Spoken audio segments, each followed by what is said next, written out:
Shalom, shalom, mes bien-aimés dans le Seigneur. Je vous salue tous au nom suprême et précieux de notre Seigneur Jésus-Christ.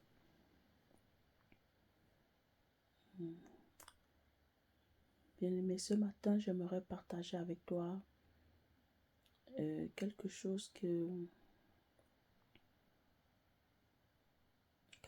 j'ai vécu, une expérience que j'ai vécue. Et comme je vous ai toujours dit, lorsque je viens partager quelque chose avec vous, c'est pour vous édifier, pour vous aider à ne pas tomber dans les mêmes circonstances que je suis tombée, pour vous éviter. C'est comme une prévention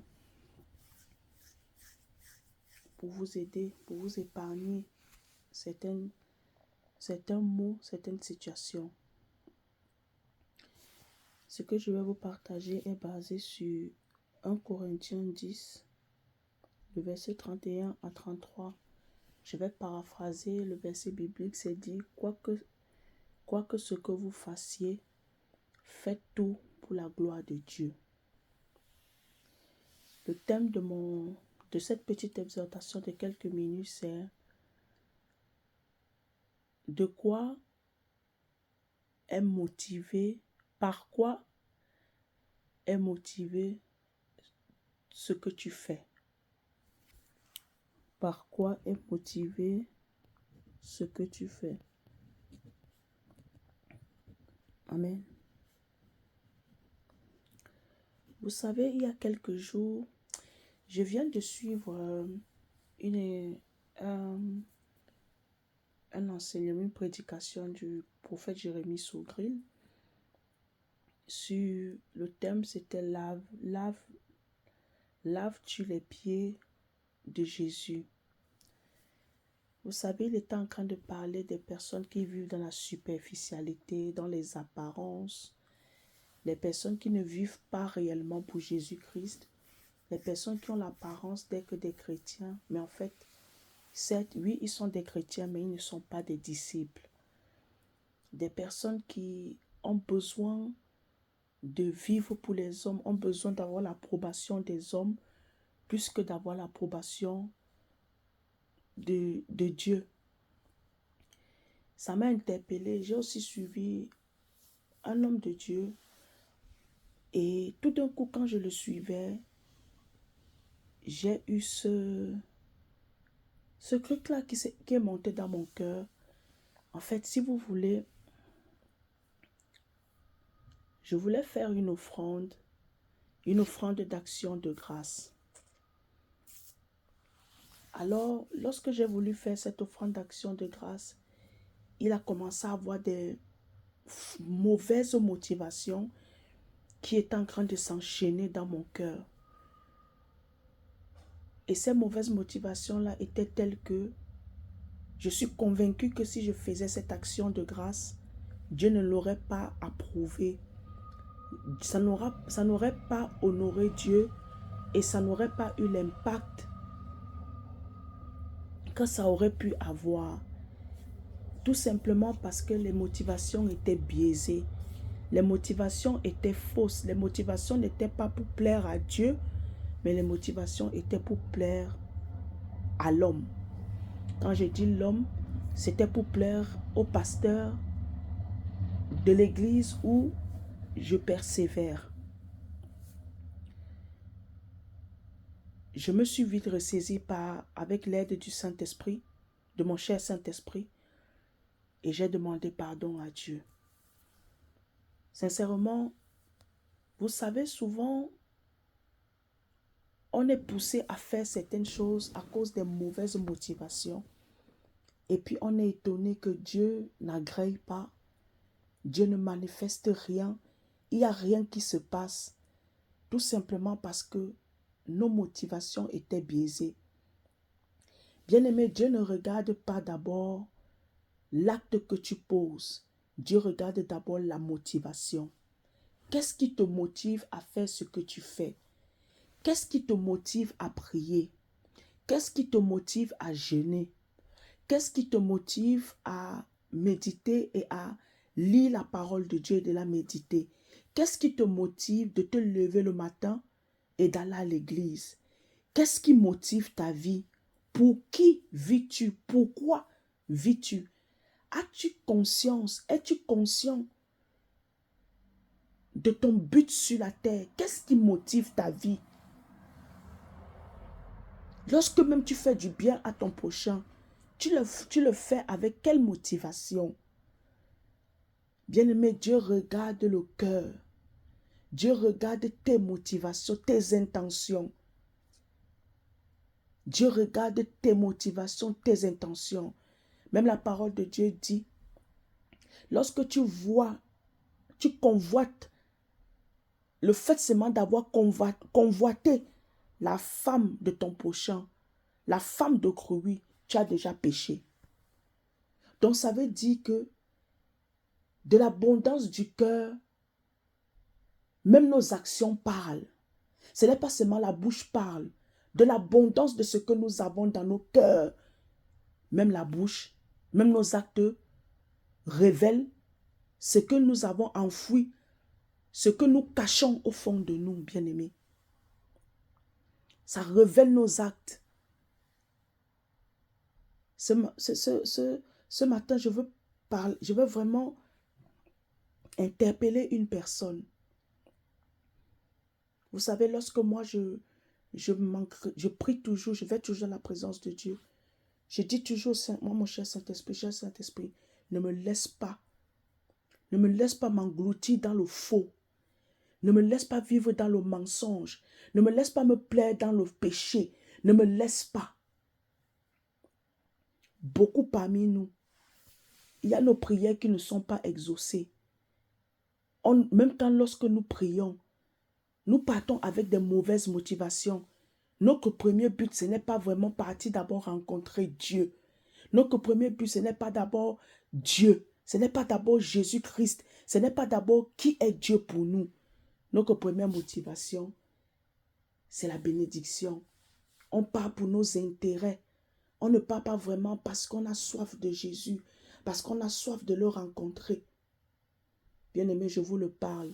Moi-même, je suis la première concernée. Je suis la première concernée. Vous savez, souvent je vis certaines situations et c'est le but souvent là où je tire mes exhortations pour venir en parler. Si ça peut aider une personne à ne pas se retrouver dans les mêmes circonstances qu'elle veut se retrouver, bien-aimé. Si je peux, mon exhortation ce matin peut t'épargner, peut faire en sorte que tu puisses te ressaisir, te faire en sorte que tu puisses entrer en toi-même et t'interroger, bien-aimé. Et remettre les choses en ordre. Et de remettre les choses en ordre et de donner à Dieu la place qui lui revient de droit, bien-aimé. La parole de Dieu dit que Dieu nous a donné le libre arbitre. Mais on ne doit pas faire de ce libre arbitre un prétexte de pécher, de faire ce que nous voulons. Oui, bien-aimé. Oui.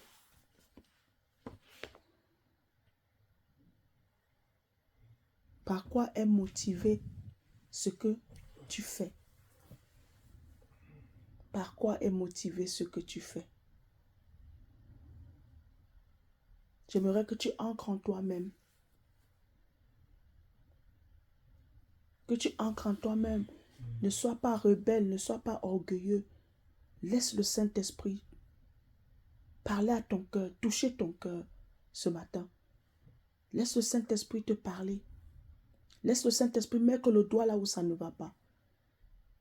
Comme David a pu le dire, sonde-moi, ô Dieu, et connais mon cœur. Éprouve-moi et connais mes pensées. Si je suis sur une mauvaise voie, conduis-moi sur la voie de l'éternité. Bien-aimé, c'est une prière que nous devons faire sans cesse. C'est une prière que quotidiennement nous devons l'adresser à Dieu. Parce que, bien-aimé, souvent, nous pouvons croire que ce que nous faisons, c'est pour la gloire de Dieu. Et pourtant, les motivations, vraies motivations, Dieu n'a rien à y voir dedans. Dieu n'est même pas dedans.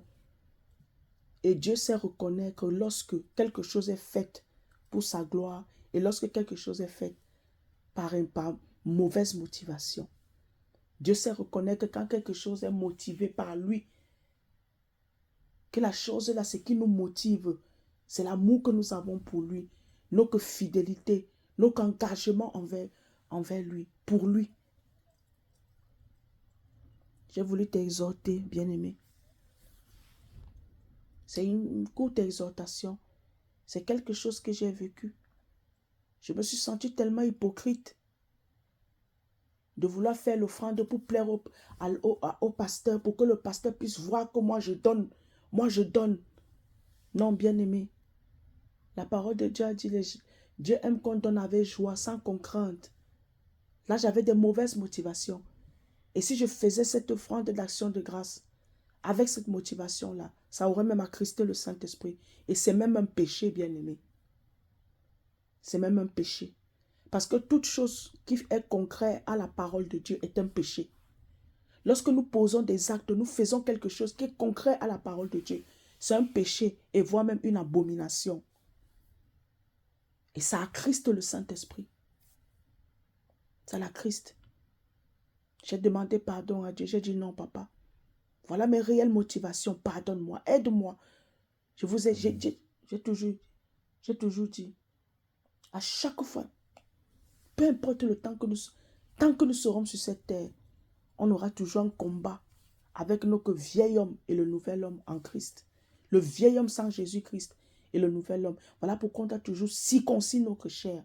On doit toujours renoncer aux anciennes œuvres, aux vieilles œuvres, aux œuvres mortes. Il y aura toujours ce combat.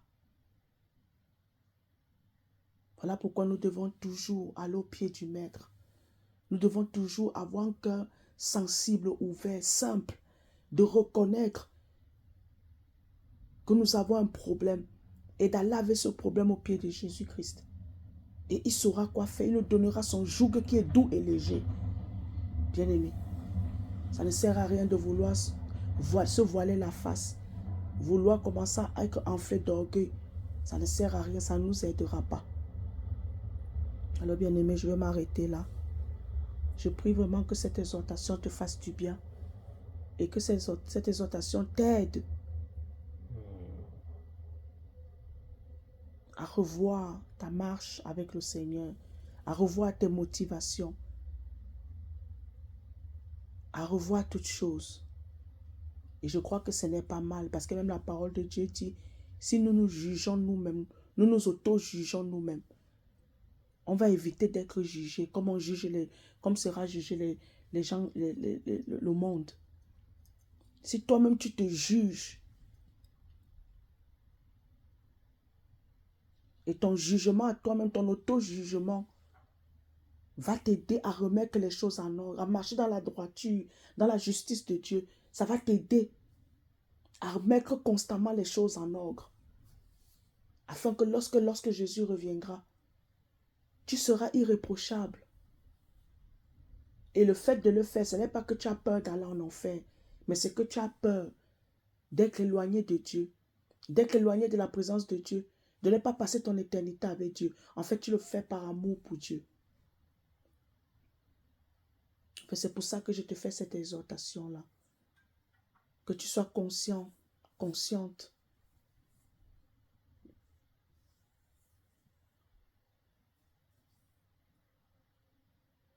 de lorsque tu ne marches pas selon la volonté de Dieu et de lorsque tu marches selon la volonté de Dieu.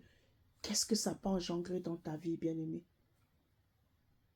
Nous avons besoin sans cesse de tourner nos regards vers Dieu, d'aller interroger le Saint-Esprit. Il est le seul qui peut nous dire la vérité. Il est le seul qui peut nous aider à changer. Il est le seul qui peut nous aider à revenir à nos bons sentiments. Et les sentiments qui est en Christ.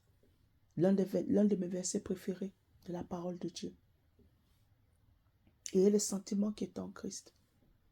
Alors bien-aimé, que Dieu te bénisse abondamment. Père, grâce au nom suprême de Jésus-Christ. Amen.